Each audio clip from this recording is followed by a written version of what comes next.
Hungry walleyes, good weather, and a great fishing partner. There's a combination that's tough to beat. Today we're on Leech Lake in north central Minnesota, and Reggie Teal is joining us to see if we can find some walleyes. Reggie is the director of Fish Tech, the most comprehensive fishing school for youth and adults in the world. Reggie, along with his partner Rick Runquist, also operates R&R Guide Service.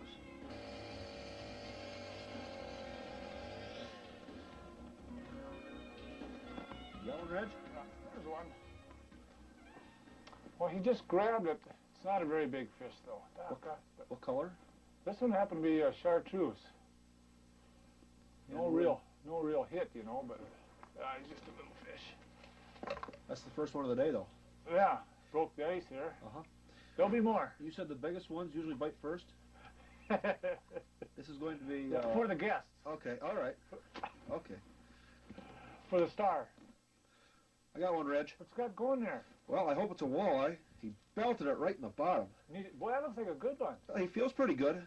It's the best one I've felt today so far. Whoa. Come over. Boy, I better help you. Gee whiz. Is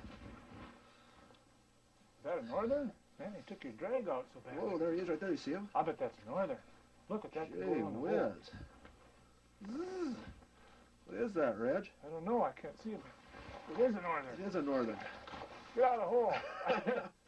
I bet you whacked that one, huh? That's what walleyes look like up here?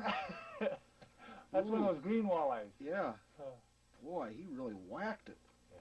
I could tell at the hole he was just going crazy there, but he didn't want to come through. Not very bad. It's probably warmer down there than it is up here, isn't it? Yeah. And do you catch a lot of walleyes with the northerns? Actually, we catch very few northerns with the walleyes. Okay. Yeah. All right. All right. That's good. That's a nice chunky fish there. Oh, fun. Fun, I guess. You got a pliers? No. Actually, no. He's just hooked right in the corner there. Just put the big. You got him? Yeah. Those treble hooks just kind of spook me a little bit. Yeah. All right. That's a good start. Good warm up. That one had to feel good. Oh, there's one, Bob. You got one, Reg? Yeah. He's not a big fish, but he might be one we just eat. Yeah. We moved out into that deeper water. Yeah, here he comes. Oh, yeah. There's a good Oh, fish. sure. Boy, that's fun when that happens. I know. And that's on that chartreuse now. Yeah, I went back to chartreuse. I tried a couple different colors, even orange and red there we were messing with. The chartreuse seems to be doing a little better for me. We're in this deeper water. You've got to get a really good hook set because that line stretches quite a bit. Yeah, we've missed, 2, 3 of these and bigger. And good fish, too. There he is, Reggie. Yeah, I got there. Oh, man. Oh, yeah. Chunky dog. Really fat, isn't he? Gee whiz. You know, Reggie, so much of the time, people equate, they fish structure for walleyes in the summer and seem to kind of forget about it in the winter, but structure fishing is a big part of winter fishing. What have we got here? Well, this particular lake is typical of a lot of northern Minnesota lakes. There's a lot of deep water, 80, 90, 100 foot or even deeper. But out in the middle lake, the mid-lake structure, oftentimes there's what we call sunken islands. This might be 80, 90 feet deep, but it'll come up to a push-up like 35, 30 feet.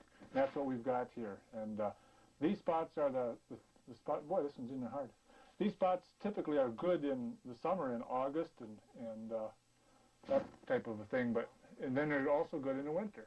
They come in here in the winter and they'll be here all winter? They are. They're in there in the winter, and then when you get into late January, February, they start to transition back off the mid-lake structure back onto the shoreline points again. Good.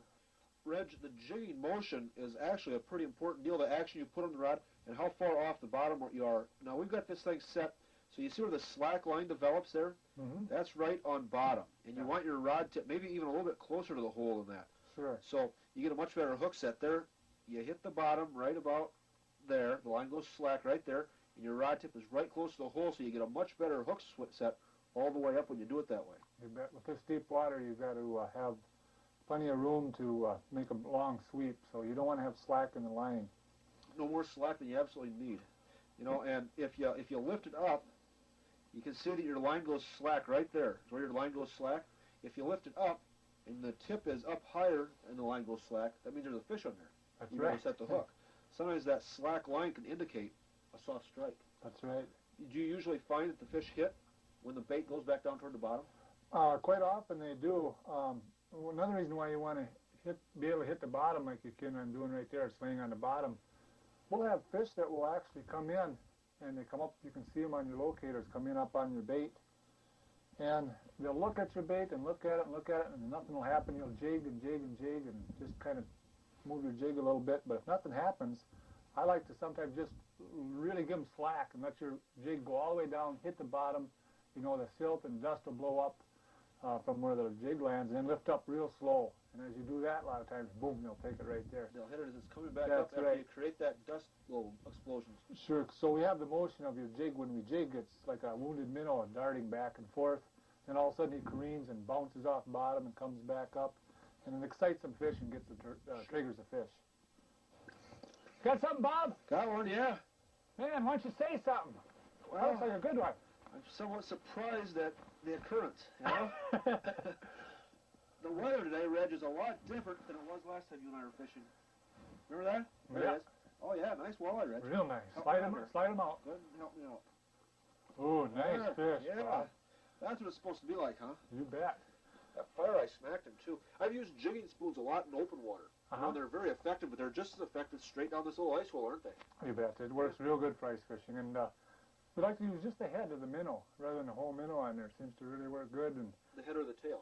head or the tail, just so you don't have the whole minnow, because you get a lot better hooking percentage we found. So it seems kind of cruel to pinch the head of a minnow off, but you know, their life expectancy of a minnow isn't all that great anyway. So. Especially when they're in the middle bucket. Another one, Bob. Size? Well, this one might just make it here. Maybe a I'd little say bigger? he's about a 15-inch fish, maybe. I'll tell you. You've got this thing figured out. You're doing a snap, jiggle, jiggle, let it sit still. Yeah, that's right. That's what it takes, huh? Yeah. Snap, jiggle, jiggle, let it sit still. And the jigging action does have a very definite effect on how many fish you're going to catch, it looks like. Yeah, well, the snapping is kind of attracting. And then once the fish come in, I'll just kind of jiggle it, or even let it sit. You know, one of the most effective ways to trigger a fish really in this cold water is not to even move your bait at all, just to hold it still for 8, 10, 12 seconds, and then go ahead and a lot of times that's when you get your hit. They come right up on your bait, and yeah, we'll eat that one. That's a nice little eater. Reggie, I got a bigger one over here. Yeah. Ooh, that looks like a horse. He feels kind of like a horse. Not a real big horse, but... Ooh. Nice fish. Yeah. Did you get him? Yeah, I got him for you. Right All right. Good deal. Good fish, That Bob. is a good one. All right. A Leech Lake walleye, Reg. Now, where we're sitting, we're within sight of the new location of your fishing school, Fish Tech. Yeah, that's right. We're going to be on Leech Lake this year for the first time. We're really excited about that. Of course, Fish Tech is a former Camp Fish program, and you know, even out there, we always wanted to be on Leech Lake if we could, and now we are. So we're looking forward to that, because this lake's got just great trophy fishing for many different species. You know? Oh, it's a great opportunity for these kids or adults who come to Fish Tech to go out and have the potential. Every cast, every day could be a trophy muskie, walleye, largemouth bass, crappie, northern pike. There's pretty much everything in You there. bet. The kids are going to really love it, and you know, we take adults too. They come in and they learn, and we're going to have fun out here on Leech Lake this year. We're going to catch some walleyes like this. Kids are going to be able to come up, catch some walleyes like this. We'll teach them how to clean them. And this year we're going to even have shore lunches so that they can cook them up and eat some themselves. I'm looking forward to coming up to Fish Tech this summer. Nice We'll fish. we'll get some more walleyes like that. You bet. Good job. I'm ready. Okay, here we go. When fishing, and especially when fishing on big water, you've got to find the fish. Sonar plays a major role in finding the productive areas. We spent some time drilling holes and checking depths before we even started fishing.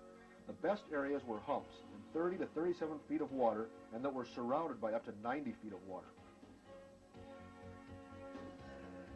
We didn't spend much time fishing a hole. If a walleye didn't hit in a couple of minutes, a move to the next hole was made. These fish were aggressive, and if one wasn't caught right away, it probably wasn't ready to bite.